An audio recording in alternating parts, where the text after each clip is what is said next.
Insecurity. Insecurity in itself holds many definitions. It is, as its basic root, emotionally unstable. To give a gist of the meaning, I will give other words or synonyms for insecurity: uncertainty, anxiety, lack of confidence, nervousness, inhibition, rickety, rocky, shaky, precarious, unsafe, unsound, and fearful. The root of all fear is an insecurity. Something feels threatened. Something is threatened. The problem with insecurity is we don't know where to correct it. If we can, if we can't correct it, then we must compensate for it in some way. The biggest compensation that we all do or have done is to try and change a person or a situation. To compensate means to make up for something unpleasant. In this case, to make up for or compensate for the feeling of insecurity or feeling threatened. An example would be to insist that your partner phone you every time they will be late. Even though communication is considerate, the insisting is about insecurity. To insist that your partner always call is to try to control the insecurity from coming up. If you just call me like I asked, I wouldn't feel anxious or nervous or worry. Seems to make sense, but it doesn't undo the insecurity in the person insisting on controlling another's behavior. It can only compensate for it. It's not a removal of insecurity. The insecurity is coming from the person who insists that their partner or anyone else change their behavior. Insistence is exerted with intimidation towards the other to force them to conform. Ready? Oh, hi.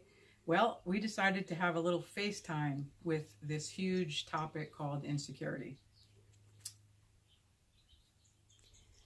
Okay, so give me some examples of how someone can be insistent.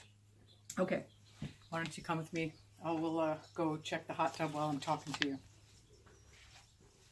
So, to be insistent means that I am going to insist with exertion to try to compensate for my insecurity coming up. And by that, I mean the topic was around calling. So if I want you to call me, I am going to say, Tanya, you need to call me if you're going to be late. And I'm going to insist that you conform to compensate for my insecurity.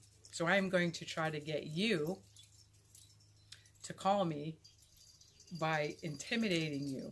But I don't know that I'm doing that because I don't know it's my insecurity. I think it's your behavior.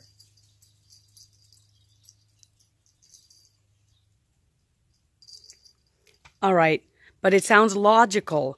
Like I worry if there was a car accident or something. So, of course, I want you to call me. Yeah, it sounds logical, and it is considerate to actually communicate with someone and let them know when you're going to be late. But the what's actually being threatened is not the communication, because it is considerate to communicate. It's the insistence. If I insist that you have to conform to what I say that you should do, I'm going to be controlling your life, all the while trying to compensate for my life being threatened, or actually the feeling of insecurity. I don't want it to come up, and therefore if you change your behavior, it'll never come up in me. I'll always have to compensate for it. It never actually gets undone within me. It doesn't, unless I look at it and own it and say, so are you telling me that it's going to come up with somebody else or some other? Oh yeah, the next time that you're late, it will come up again, and then it'll come up for other people because it's my insecurity. It's my not feeling safe. And you would think, well, how can I not feel safe if somebody's going to be late? And the insecurity of not feeling safe is the underlying cause of all fear, of all anxiety. And if I can control other people and circumstances, then I never have to feel that. So I never have to deal with it. So first I start to realize it's me that's feeling insecure. Oh, by the way, this hot tub is really cool. This is like testing the water. We got it, a couple months ago? It's like taking a bath outside under the stars.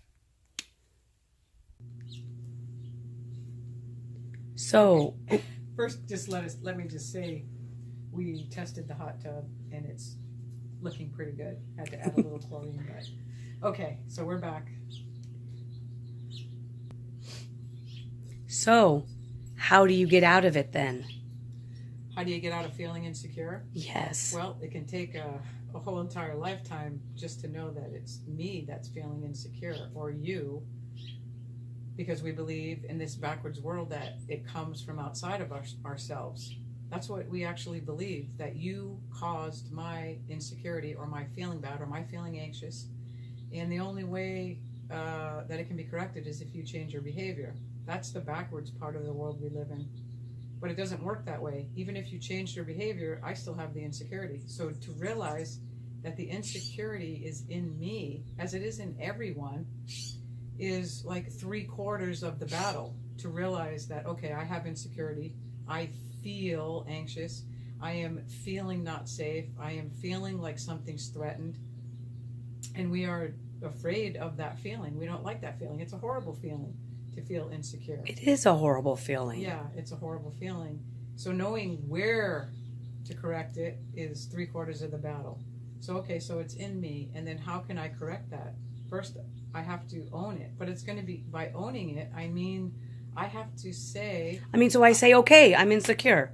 Yeah. How's that going to make it go away? Well, it's amazing how it does, because by me saying I feel insecure, there's a lot of beliefs just around saying that. I can't admit that I'm insecure because that has a whole bunch of other definitions, like I'm weak, or what other people are going to think about me if I have an insecurity. I don't want other people to know what's going on with me, and I think that's the problem, but it's really hiding it from myself, because when I know that I'm insecure, it's over. There is no more compensating. There is no pretending. It's just, I'm insecure. And it becomes, at first, it doesn't feel really good to know that about ourselves, because we really believe we are insecure. But it's also not fun to always compensate or to control other people's behavior. We turn into like dictators, that I need to tell people what to do and how to do it, to just so that I don't feel something, so it doesn't come up. And that doesn't make a person feel good either. So to say I'm insecure, I feel insecure, is a really powerful thing, because fear can't continue to make me feel insecure, and the objective universe can't continue to trigger that in me when I've already owned it. There'd be no reason for that. So it could take 50 years of triggers till I finally go, oh my God, I'm insecure. Or I'm weak. I'm weak. When you don't call, I feel this insecurity. And then it's over. That is what we've been afraid of. We've been afraid that other people would know, but it was really us. We wanted to hide this from ourselves. Like we play this game of hide and seek, and we're always the last ones, to know. But when you do know, it loses its power. So insecurity is not the big bad boogeyman that we thought it was. And if other people will come up to me and go, oh, Trace, I noticed that you're feeling insecure. I go, yeah. Matter of fact, I noticed that a lot of times. And there's no compensating or hiding or wanting anyone else to not know that about me. It's no big deal. As a matter of fact, not only is it not a big deal, the whole world has it. We are the same in our human suffering from this insecurity, which is a fear program. It's like a program, like a computer virus. And we don't really have to do anything else. Just admit that we're insecure. And every time I recognize it comes from me instead of out there, I am empowered. I empower myself instead of losing my power by giving it to someone else, hoping and praying, intimidating them to change their behavior so that I don't feel my own insecurity. And then nobody else can do that to me either. They can try to intimidate me or get me to conform to what they want me to do, but I know they're feeling insecure, and I don't have a judgment against it because I understood my own.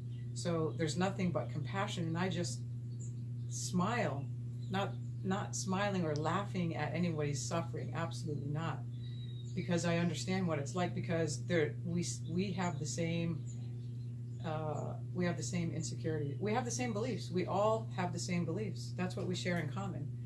And every time that I undo an insecurity in me, I can help someone else.